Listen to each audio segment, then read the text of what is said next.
नमस्कार साथियों, आज हम अर्थशास्त्र के बारे में चर्चा करने जा रहे हैं। अर्थशास्त्र शब्द अंग्रेजी भाषा के इकोनॉमिक्स शब्द से आया है और इकोनॉमिक्स शब्द ग्रीक भाषा के ओइकोनॉमिक्स शब्द से निकला है, जिसका मतलब हाउस कीपिंग एक्टिविटीज़ होता है। इसका मतलब है कि जिस प्रकार से एक गृहिणी सीमित संसाधनों में अपने पूरे घर का संचालन करने का प्रयास करती है, उसी प्रकार से अर्थशास्त्र वह शास्त्र है जो हमें सीमित संसाधनों में असीमित आवश्यकताओं को पूरा करने का तरीका बताता है। अर्थशास्त्र की सबसे बड़ी जो समस्या है वो है चयन की समस्या, और चयन की समस्या इसलिए उत्पन्न होती है क्योंकि विरोधाभासी स्थिति है। हमारे पास संसाधन तो सीमित है और आवश्यकताएं असीमित हैं। हमारे संसाधनों की दो विशेषताएं हैं, संसाधन सीमित हैं और उनके वैकल्पिक प्रयोग हैं। वैकल्पिक प्रयोग का मतलब यह है, जैसे बिजली है, इलेक्ट्रिसिटी का प्रयोग हम कृषि में भी कर सकते हैं, इलेक्ट्रिसिटी का प्रयोग हम हाउस होल्ड एक्टिविटीज़ में भी कर सकते हैं, घरेलू प्रयोग में भी कर सकते हैं, इलेक्ट्रिसिटी का प्रयोग हम उद्योगों में भी कर सकते हैं। संसाधनों के वैकल्पिक प्रयोग का हम ये भी उदाहरण ले सकते हैं कि बेसन है, बेसन का हलवा भी बन सकता है, बेसन के लड्डू भी बन सकते हैं, बेसन के पकौड़ी भी बनाई जा सकती है। तो ये संसाधनों के वैकल्पिक प्रयोग के कुछ मैंने आपको उदाहरण दिए। यदि संसाधन हमारे असीमित होते और आवश्यकताएं भी असीमित होती तो किसी प्रकार के चयन की समस्या उत्पन्न होती नहीं, लेकिन क्योंकि संसाधन सीमित है और उनके भी वैकल्पिक प्रयोग हैं, उनको कई सारे प्रयोगों में लिया जा सकता है और हमारी आवश्यकताएं असीमित हैं, इस कारण से चयन की समस्या उत्पन्न होती है। और अर्थशास्त्र हमें इस चयन की समस्या को किस प्रकार से हल करें, इसमें हमें सहयोग करता है। अर्थशास्त्र 1930 के पहले व्यष्टि आर्थिक सिद्धांत विश्व में प्रचलित थे और इसका जनक व्यष्टि आर्थिक सिद्धांतों का हम एडम स्मिथ को कह सकते हैं। 1930 के बाद विश्व में इस तरह की परिस्थितियां उत्पन्न हो गई थी कि जॉन मेनार्ड कीन्स ने समष्टि अर्थशास्त्र को जन्म दिया, या उन्हें समष्टि अर्थशास्त्र का हम जनक कह सकते हैं, क्योंकि व्यष्टि या जो हमारे परंपरावादी अर्थशास्त्री जो थे, जो कि व्यष्टि अर्थशास्त्र के समर्थक थे, वह कहते थे कि अर्थव्यवस्था में कभी भी अति उत्पादन नहीं होता, अर्थव्यवस्था में पूर्ण रोजगार रहता है, अर्थव्यवस्था में कभी भी अल्प रोजगार भी नहीं रहता, अगर कभी रहता भी है तो जो कीमत तंत्र है वो उन सबको ऑटोमेटिकली ठीक कर देता है, स्वचालित शक्तियाँ बाजार में लागू रहती हैं। लेकिन 1930 की मंदी में ऐसा कुछ भी नहीं हुआ, कीमत संयंत्र बिल्कुल फेल हो गया, मंदी आ गई थी, बेरोजगारी थी, लोग काम ढूंढ रहे थे, काम नहीं मिल रहे थे, अर्थव्यवस्थाएं पूरी तरह ठप हो रही थी और ऐसी स्थिति में ऑटोमेटिक स्वचालित शक्तियाँ कहीं दिखाई नहीं दे रही थी काम करती हुई। तो ये व्यष्टि अर्थशास्त्र या जो हम परंपरावादी अर्थशास्त्रियों को अगर हम कहें तो उनका यह कहना था कि सरकार को कभी भी अर्थव्यवस्था में हस्तक्षेप नहीं करना चाहिए। वो सरकार असफल है या जहाँ पर भी सरकार अर्थव्यवस्था में हस्तक्षेप करती है किसी भी प्रकार का, तो वहाँ पर क्रांतियाँ होती हैं। वह कहते थे कि फ्रांस की क्रांति भी इसीलिए हुई क्योंकि वहाँ पर सरकार ने अर्थव्यवस्था में हस्तक्षेप किया।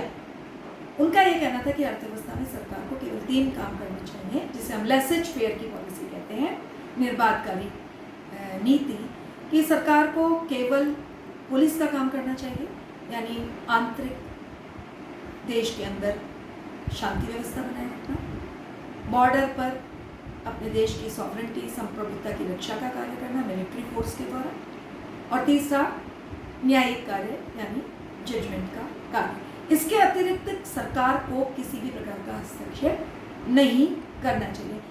जब 1930 में जो परंपरावादी अर्थशास्त्रियों के जितने भी सिद्धांत थे वो फेल होते चले गए, असफल होते चले गए, तो जॉन मेनार्ड कीन्स ने समष्टि अर्थशास्त्र का उद्भव किया और उन्होंने कहा कि सरकार ही हस्तक्षेप करेगी तभी अर्थव्यवस्था को रिवाइव किया जा सकता है, पुनर्जीवित किया जा सकता है। और तब से हमारे पास समष्टि विश्लेषण का एक तरीका भी सामने आया। व्यष्टि और समष्टि ये अर्थशास्त्र के अध्ययन की, विश्लेषण की दो पद्धतियां हैं।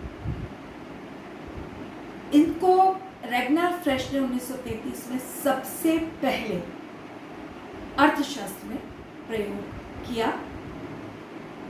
व्यष्टि का मतलब है सूक्ष्म चर, समष्टि का मतलब है व्यापक चर। व्यष्टि का मतलब है एक फर्म, एक व्यक्ति, एक उद्योग, जबकि समष्टि में संपूर्ण अर्थव्यवस्था को जो भी चर प्रभावित करते हैं, ऐसे समस्त चर जिससे पूरी अर्थव्यवस्था प्रभावित होती है, वह सारे चर समष्टि अर्थशास्त्र के अंतर्गत आते हैं। जैसे कुल आय, कुल राष्ट्रीय बचत, कुल राष्ट्रीय व्यय, जबकि एक व्यक्ति की आय, एक परिवार की आय, एक परिवार का व्यय, एक व्यक्ति की बचत, जब हम इनका अध्ययन करते हैं तो वह व्यष्टि विश्लेषण का भाग होता है।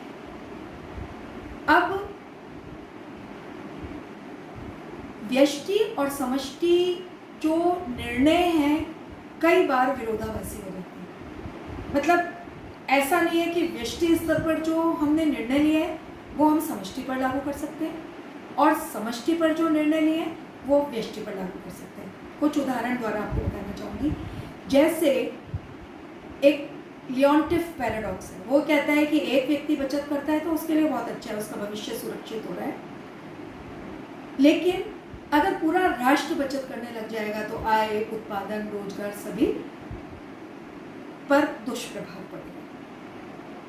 अगर हम यह कहें कि एक व्यक्ति अगर बैंक से पैसे निकालता है तो कोई अर्थव्यवस्था पर प्रभाव नहीं पड़ता, लेकिन अगर हम ये कहें कि सारे ही लोग बैंक से पैसे निकाल ले तो भी अर्थव्यवस्था पर कुछ बुरा प्रभाव नहीं पड़ेगा, तो यह गलत निर्णय होगा। अगर हम ये कहें कि जैसे समष्टि रूप में हम ये कहते हैं, क्योंकि समष्टि औसत का अध्ययन करता है, एवरेज का अध्ययन करते हैं, और एवरेज का अध्ययन ज़रूरी नहीं है हर व्यष्टि चर पर सही उतरे।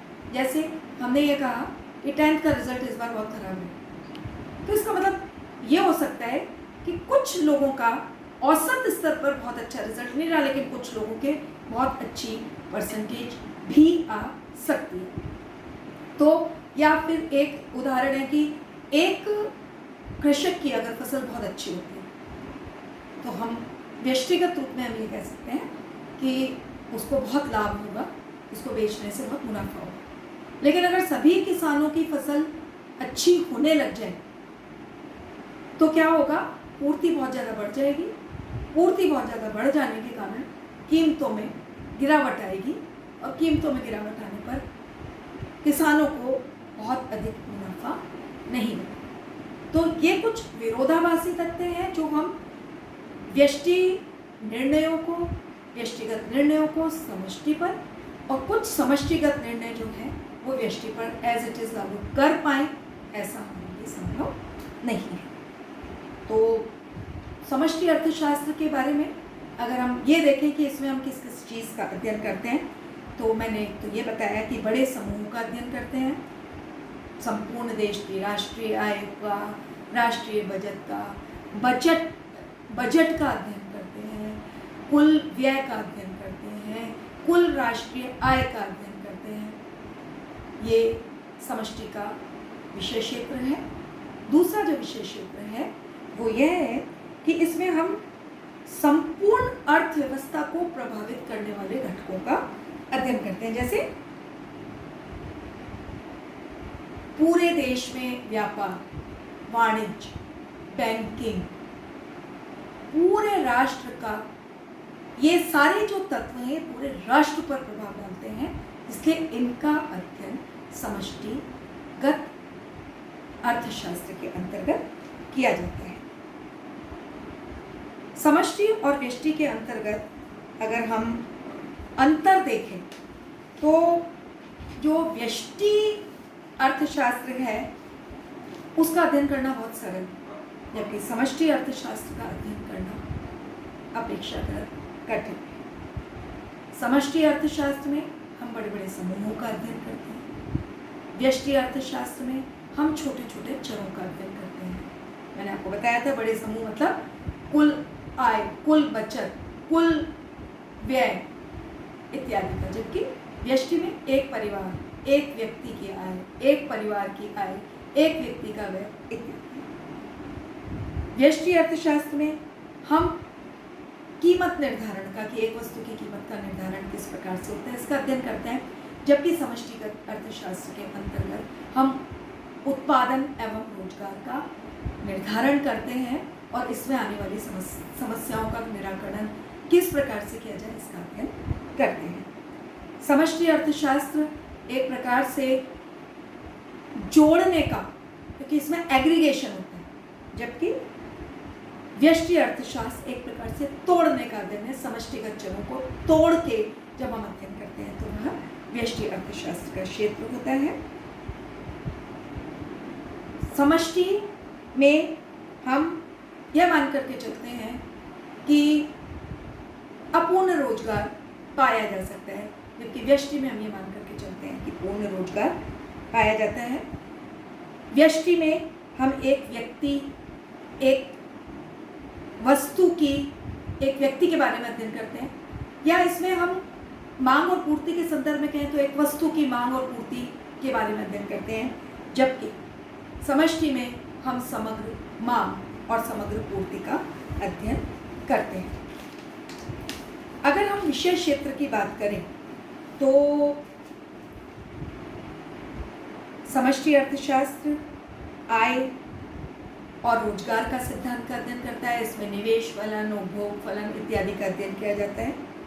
दूसरा, समष्टि अर्थशास्त्र में हम सामान्य कीमत स्तर के सिद्धांत का अध्ययन करते हैं। सामान्य कीमत स्तर का मतलब ये है कि जो कीमत स्तर बहुत लंबे समय तक प्रिवेल करता है, रहता है, उसे हम सामान्य कीमत के नाम से जानते हैं। इसमें हम स्फीति और अस्फीति का अध्ययन करते हैं। स्फीति का मतलब है जब कंटिन्यूसली 3 सब्सिक्वेंट क्वार्टर्स तक प्राइस राइज होता है तो हम स्फीति कहते हैं, और 3 सब्सिक्वेंट क्वार्टर्स तक अगर प्राइस फॉल होते हैं तो उसे हम डिफ्लेशन कहते हैं। तो हम स्फीति और अस्फीति का अध्ययन करते हैं, इनको कैसे रोका जाए इत्यादि का अध्ययन करते हैं। तो ये जो अर्थव्यवस्था में आने वाले उतार चढ़ाव हैं, इनका अध्ययन हम समष्टि अर्थशास्त्र के अंतर्गत करते हैं, यानी यह समष्टि अर्थशास्त्र का क्षेत्र यानी उसके अध्ययन सामग्री के अंतर्गत आता है।